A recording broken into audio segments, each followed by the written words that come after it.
waxaan horta halkaan u nimid dalka Norway oo qaarkiin already aadna weydiisaan iyo xaqiiqada ka jirta dalka Soomaaliya iyo waxa aaminsantiin laga yaabo markaan idin la sheer garayno macluumaadkan hayno qulubtiin inay wax iska bedelaan sida aan kulligeen ba aaminsanahay haddaan ummad Soomaaliyeed meel walba markaan tagno gobol haddaad tagtid haddii aad waddan kale tagtid oo ah Soomaaliya inuu yahay waddanka caalamka ugu qanisan shidaalka ugu badan uu ku jiro maamul goboleed haddaad tagtid maamul goboleed kasta uu ku leeyahay gobolkayga ugu shidaal badan wax ka jira ma jiraan that is the bad news warka aan xun aan idin soo hormarinayo waa taas caalamkoo dhan markaan tagno waana la ka naxaa dadkii masaakiinta ahaa oo gaajada u dhimanayay oo faqriga ah ayaa noo yimid maxaan idinka caawinaa markaan dhahno business iyo wax ka hadalno dhahno shidaal iyo waxaas iyo bal xoogaana waa la naxaa war shidaal maxaad ku gaartaa waaba noolaan la aadihiine waxa intaa ku xiga waxay tahay oo xaqiiqda ah waddanka Soomaaliya bool baa ugu yar bool okyaalahaasaan qabo geeskiisa boolka ku xiran ma aragtaan inta uu leegyahay oo halka karoon ka jooga ama wax senti ka yar meelahan laguma sameeyo dibadda laga keenaa soo inaan si daacad u wada hadalno runta isku sheegna ma taa minceeda waxay tahay markii annagoo halkaa joogna aan u qaltaagno inaan noqono waddan oil soo saara xoogaa waxaad moodaa aqoon daraa keenaysa maana haddaan ognahay oilku wuxuu yahay dhibka laga maro inta hawlo oo qarasha ku baxda inta kun oo shaqaale oo loo baahan yahay xataa kumaana riyoon lahayn maana isku dagaali lahayn example yar haddaan idin siiyo budgetka dowladda Soomaaliya oo dhan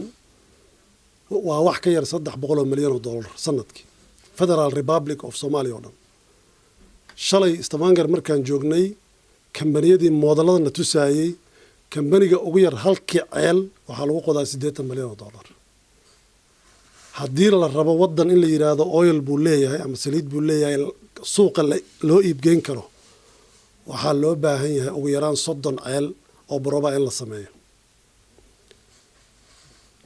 garan ka dhan Soomaaliya reality-ga ma fahamsantiin waxaan ka hadlaa 30 ceel marka 80 lagu dhufto intay lacag tahay waa taqaanaa cidda marka inta helicopter soo qaadata oo maraakiib soo qaadata oo riigig soo qaadata oo 5 bilyan 6 bilyan oo dollar soo qaadata tan noo timaadan noo qodaysa annagoo hal boolna waddankeena aan lagu sameyn markay ugu yaraato ilaa 10,000 oo technical aan u baahannahay half 5,000 oo markay ugu yar tahay ninkiiba 20 sano experience engineerna uu leeyahay waad garan kartaan marka waxa aan ka hadlayno iyo reality-gu sida uu kala yahay waxaan marka dalkan u nimid su'aalaha ayaa waxaa ku jiray in halkaan aan imaanay wada hadal iyo negotiation iyo business waxaan u nimid in la caawiyo baryootan aan dalalkan barino waddankan bacdama uu yahay waddan aad nooga horeeya laftigiisana meesha aan taaganahay hadda ka hor u dhowaa waa waddan mar walba naga horeeyey laakiin xilligii uu saliidda helayay laftigiisu aan aqoon badan u lahayn dalal fara badan oo caalamka ka midana oo nala siman qaarna naga horeeyana ay caawiyaan programka la yiraahdo Oil for Development in aan ka mid noqono oon codsano inaan ka mid noqono si naloo caawiyo maxaa la ka caawinayaa marka waxaan la ka caawinayaa tababaro shalay waxaa noqday oo usbuuc joogay magaalada Stavanger 4 ka mid ah shaqaalaha ugu sarreeya wasaaradda oo laga soo qaaday Soomaaliya oo koorso aad u sarreyso ilaa lacag dhowr boqol oo kun oo lacagtaana gaaraysa lagu qarash gareeyay training oo la siiyo laga bixiyay waxa traininada noocaasa tababarada noocaasa sida waxay saliid tahay